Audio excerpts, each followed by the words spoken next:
All right, folks. Hello and welcome back to online English class. I hope you guys are doing well today. Today we're going to continue the process of preparing for and reviewing for your AP exam, which is on May 13th. All right, we're going to do so by beginning the process of considering the composition skills and knowledge that you will need in order to successfully respond to the exam prompt. All right, before we do that, let's quickly realign ourselves with the top of the week announcements. First and foremost, make sure that you are continuing your work on your discussion grade procedure. Listen, alert, alert. The discussion grade prompt is different today, okay? I want you to write a pair of thesis statements that's going to require you to get back onto AP Classroom and revisit some of your earlier work to evaluate it and then to rewrite or redraft a thesis response in response to those prompts that you worked on in free response progress check 6 and 7. Okay, I'll walk through that process again, that assignment again at the end of class, but I'm just alerting you to the fact that it's a little different. So alert, alert. Keep that in mind. Okay, so beyond that, just make sure that you are continuing to prepare for the AP exam actively. Make sure that you've dealt with all of these clerical issues that you need to have dealt with prior to the testing day, and that your quarter 4 essay and your MW for the road are somewhere in your mind, hopefully completed or near to be complete, being complete. Okay, so let's go ahead and turn our attention back to our review process. I've got a lot of places to take us today. Okay, so you're going to need to follow me around on the internet. Okay, and I've got a lot of different windows and a bunch of different resources we're going to be looking at. So the way to make this maximally effective for you is to make sure that you're following along with each one of these sort of windows and you are actively engaging in this process. Okay, so the first place I want to go is back to the PROS Close Analysis Review Guide. All right, so yesterday and the day before yesterday, essentially what we did is we reviewed the basic content related to analyzing literary prose, what it means to analyze literary prose. And then yesterday, all right, we practiced that a little bit, just sort of reminding you what it looks like to analyze prose. Now, this is something we've been doing all throughout the course of the year, something that we've been doing, honestly, in your literary education ever since you were in ninth grade, if you've been at Redeemer for a while. So it's not something that I necessarily want to dwell on or like show you how to do over and over again, because I already have kind of showed you how to do that over and over again, and you guys are pretty good at this, okay? But what I want to point out to you today is that beyond merely being able to understand literature, there is another whole set of skills that the exam evaluates. And it is your ability not only to understand literature, to read literature, to know what it means, all right, to evaluate your ability to evaluate and analyze the kinds of human interactions that are presented and represented in the text, which is in the end kind of what literature and literary studies is. It's not a psychology class, but you do get to watch and study human psychology in action. It's not a theology class, but you do get to watch people wrestle with their understandings of the ultimate or their understandings of God. It's not a philosophy class, but you get to watch people behave in light of their personal philosophies and ethical codes. And in that way, right, ultimately what literature is about and interpreting literature is about on its most basic level is being able to understand human relationships and the human identity. Okay, and being able to discuss it and talk about its meaning in a thoughtful way. All right, but that's not the only thing that's at stake on the exam. Of course, a sophisticated reading of a text like this requires you to be good at the things that I just listed, right? This is a very simple interaction to the person who has read a great deal of literature. You understand that part of what is being dramatized here is a coming-of-age experience in which a young man, which is outlined very clearly in the prompt, this is a young man, okay, an adolescent individual who is arriving at manhood, developing a sense of himself as an independent, autonomous individual, right, is having a very important moment with his father, and he's doing it in a way that men tend to that men tend to relate to one another. Okay, it's understated. It's not fully articulated. It is sort of couched in symbolism. All right, and hastily and casually done. But there is this deeper knowledge that something significant is occurring. Okay, so Trumbo is simply dramatizing this, and the good reader of literature sort of recognizes that that's what's going on. Okay, and the more literature you read, the easier that becomes to discern. You go, oh, this is a coming of age experience. We get these two sort of male characters relating to each other in distinctly male ways. It's clear. All right, but that's not the only thing that's at stake on the exam, is it? Okay, because there's this whole other thing you need to be able to do called writing an essay. All right, and writing an essay, interestingly, you don't have to write a poem on the exam or write a short story or a piece of literary prose. Rather, you have to write an essay as a student analyzing and interpreting what the text means. Okay, you have to practice what is called criticism. You have to develop a reasonable reading of a text, okay, to evaluate its meaning and then defend its meaning in an essay, okay? So the first area of this essay writing process that I want to spend some time with, all right, is also the first area of the scoring criteria for your essay, okay? The scoring criteria is here, okay? And you can actually access it if you want to. Again, follow me on my screen. You can go to AP English Literature and Composition, the exam. You can scroll down to these sample scoring guidelines from the 2018 exam. You can click on this link, and this link will take you to this page, okay? And this page, which I've downloaded the PDF version, and I just have on my desktop for use whenever I need it, okay, explains the 6-point system that is used for evaluating question number 2, which is the only question on your exam on May 13th of the AP exam. Okay, and the first point of that 6-point scoring criteria has to do with thesis. All right, so it would be prudent of us to think about what a thesis ought to look like in an essay like this. All right, well, in an essay that interprets literature, you need to have a defensible claim, all right, that offers an interpretation of literature.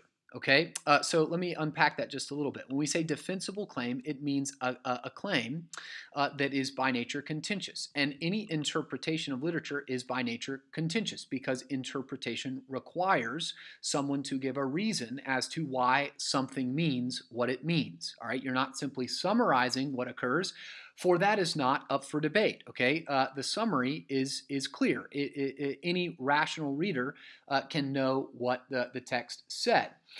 But there can be a range of interpretations of what the text means, and we are looking in this. We are looking to understand it in the best way, in the clearest way, in the deepest and most significant, and if you want to use this word, in the right way. Okay, so the claim needs to be defensible.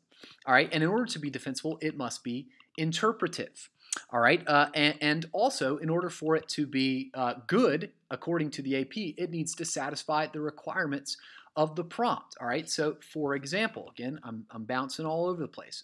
Looking back at the prompt that we looked at yesterday, if you want to pause it and pull that back up again, all right, you can look at it on your own screen or just look at it on mine. Right, the prompt we looked at yesterday, the interpretive task that was assigned to you was to explain the nature of the relationship between the young man and his father, how it is characterized, how it is portrayed by Trumbo.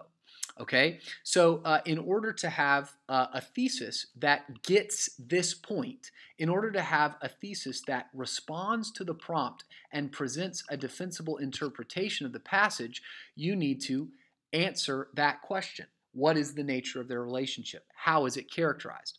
Many of you know this and are already great at this. That is awesome, okay? Number 2, a thesis expresses an interpretation of literary text that requires defense through, okay, expands on this notion a little bit, through textual evidence and a line of reasoning.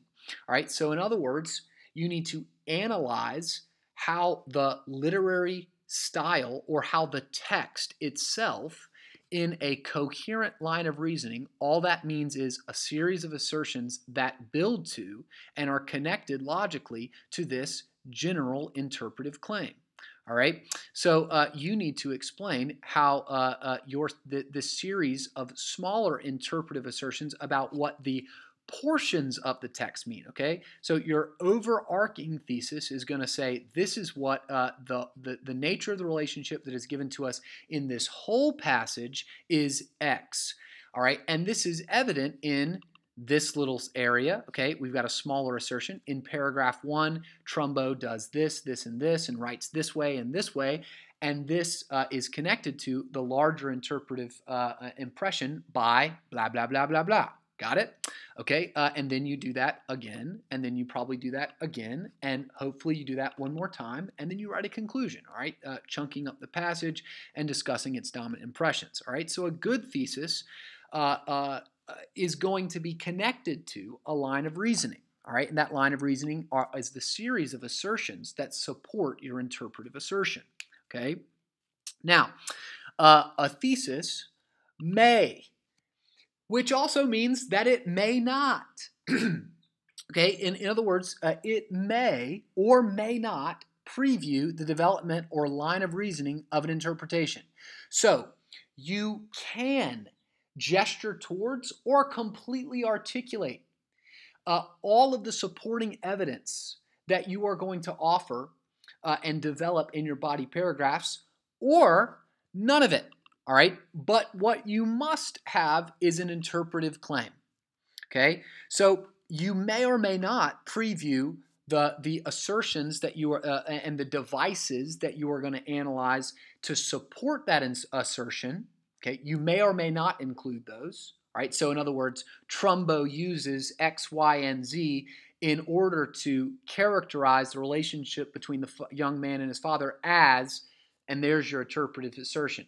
The key, the thing that will get you your point, the thing that makes the thesis meaningful is the interpretive assertion at the end. Okay, the young man and his father's relationship as what?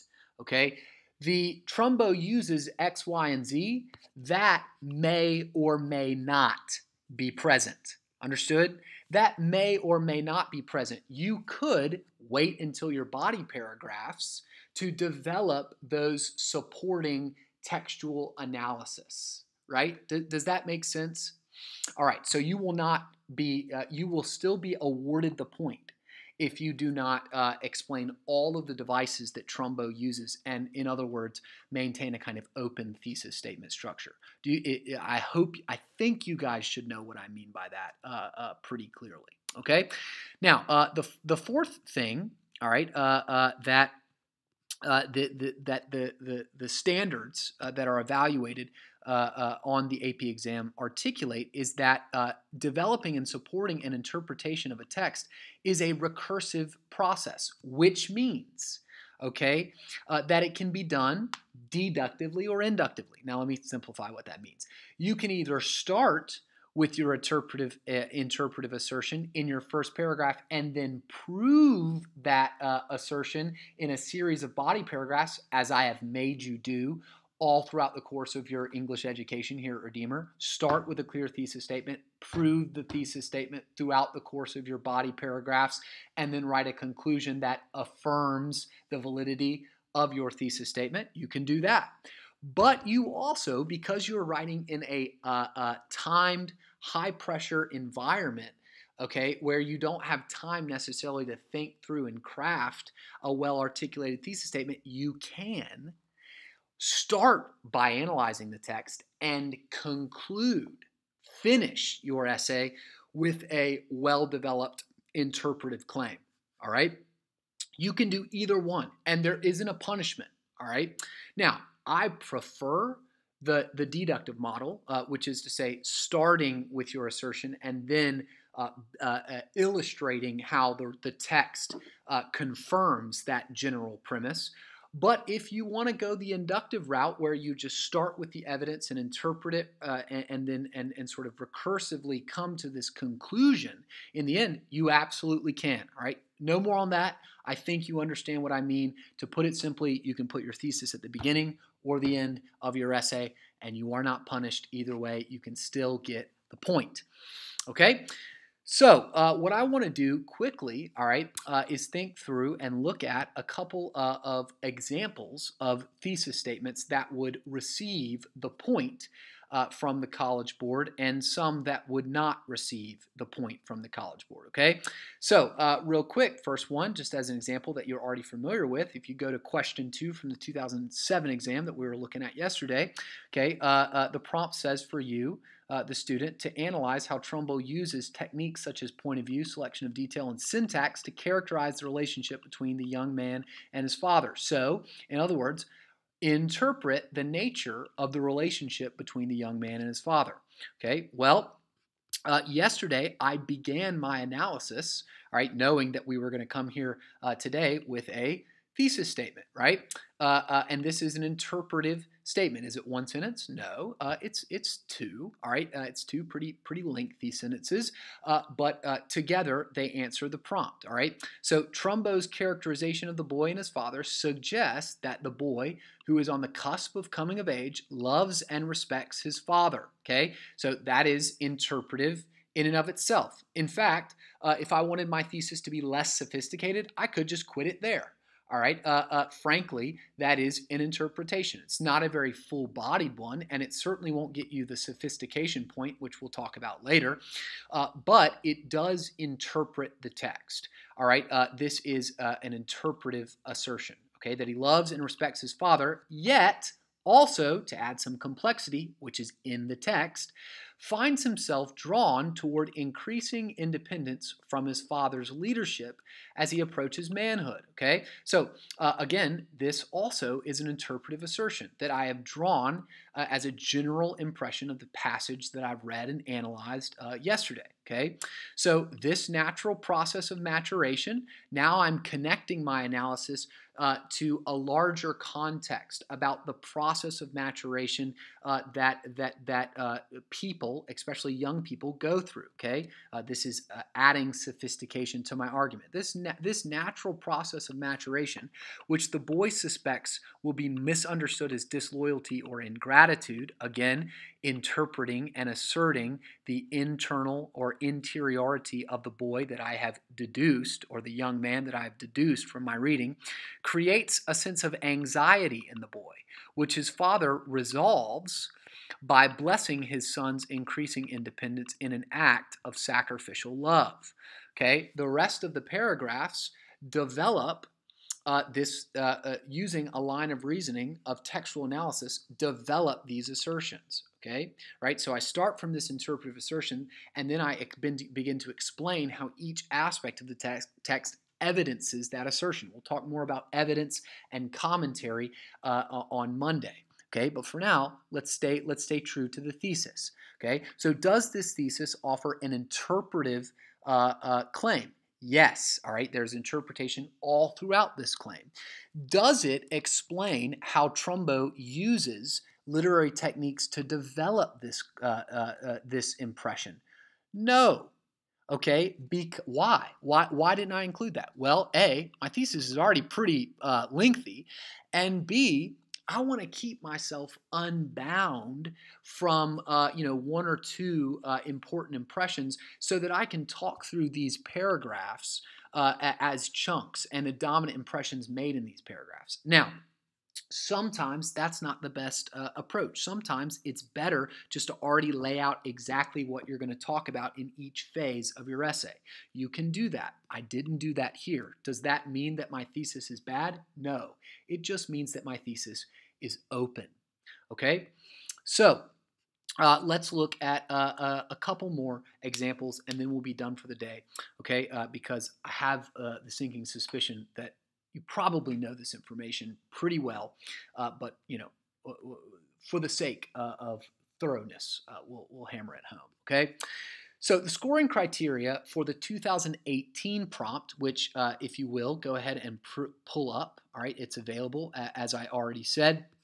on this website, right? You follow the scoring guideline, and then if you scroll to the scoring guideline, it'll take you to the free response questions with this blue highlighted link right here. Follow that link to the prompt, okay? If you need to pause the video to get there, you absolutely may, but it would be wise for you to quickly read through this prompt, or at least skim through it, all right? And we're going to think how to respond to this, okay? So the prompt for this passage reads, the following exchange, excerpted from an 1852 novel by Nathaniel Hawthorne, occurs when two characters who had been living together on a Blythedale farm, a community designed to promote an ideal of equality achieved through communal rural living, okay, kind of simple life, a kind of utopian dream, are about to part ways. Read the passage carefully. In a well-written essay, analyze how Hawthorne portrays the narrator's attitude toward Zenobia through the use of literary techniques, okay? So what needs to be interpreted? All right, take a second and try and answer that independently, okay? I hope this is really obvious for you. What needs to be interpreted is the narrator's attitude, okay? What is the nature of the narrator's response to this individual Zenobia? Okay, how can we describe what we are seeing, the attitude, the internal approach that the narrator exposes through his recounting of this scene about this individual Zenobia? Okay, well, according to the scoring criteria, you can't get the point unless you present a defensible interpretation. Okay, what needs to be interpreted? A defensible interpretation of Hawthorne's portrayal of the narrator's attitude toward Zenobia. Okay, responses that do not earn this prompt simply restate the prompt. All right, the narrator describes Zenobia.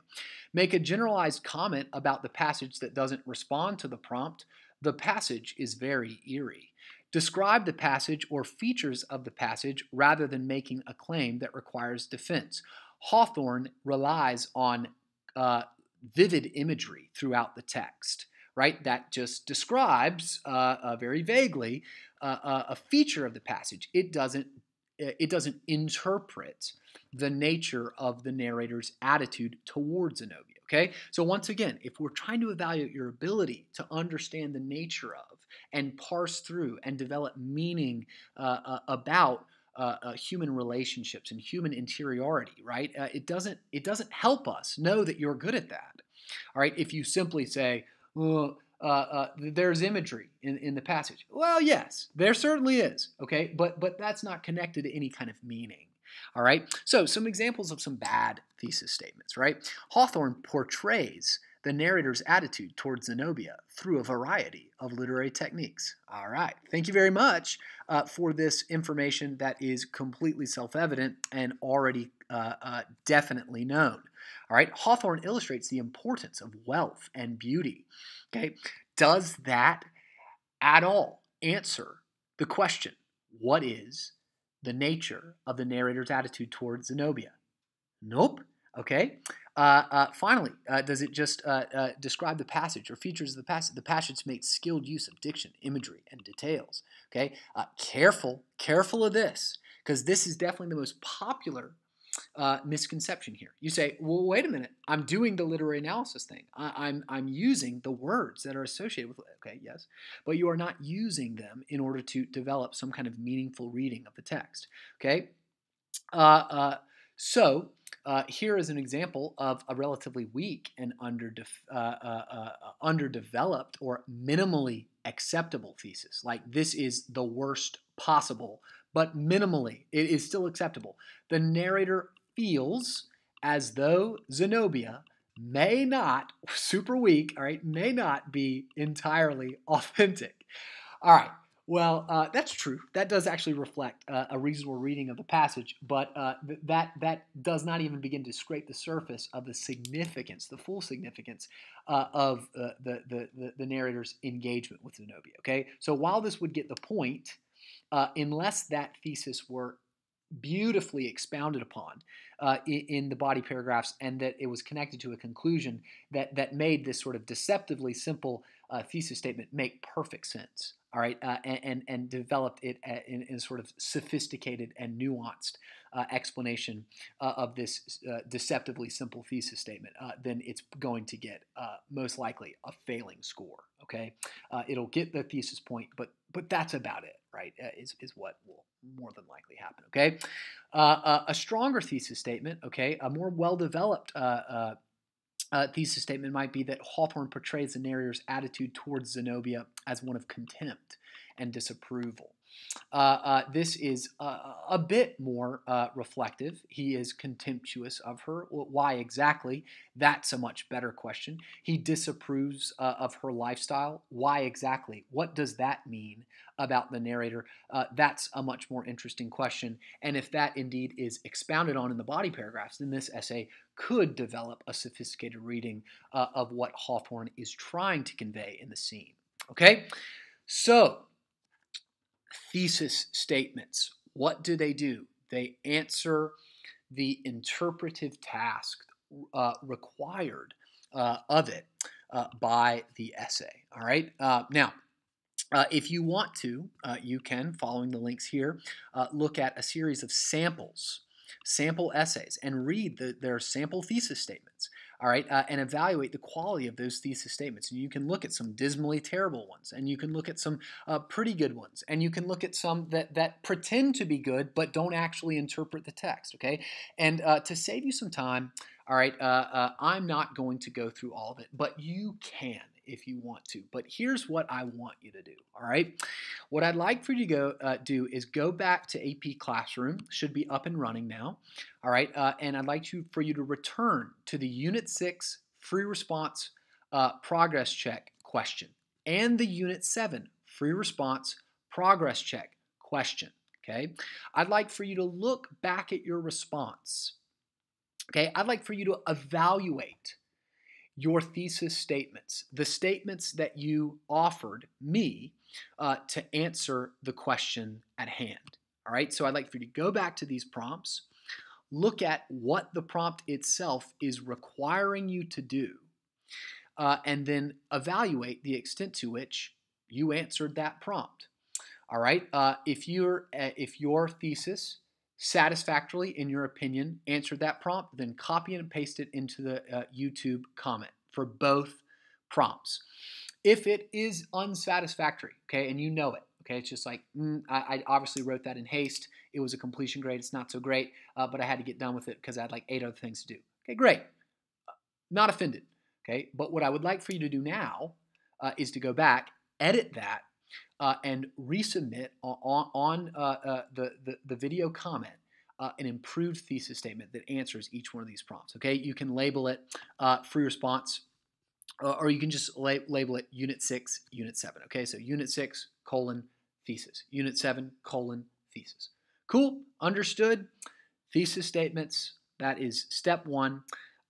In terms of the composition skills required on the test. That is step 1 of hacking this exam and crushing it and making it so as your reader, whoever that may be, cannot help but give you 6 points out of 6 points on this examination. All right, have a great day.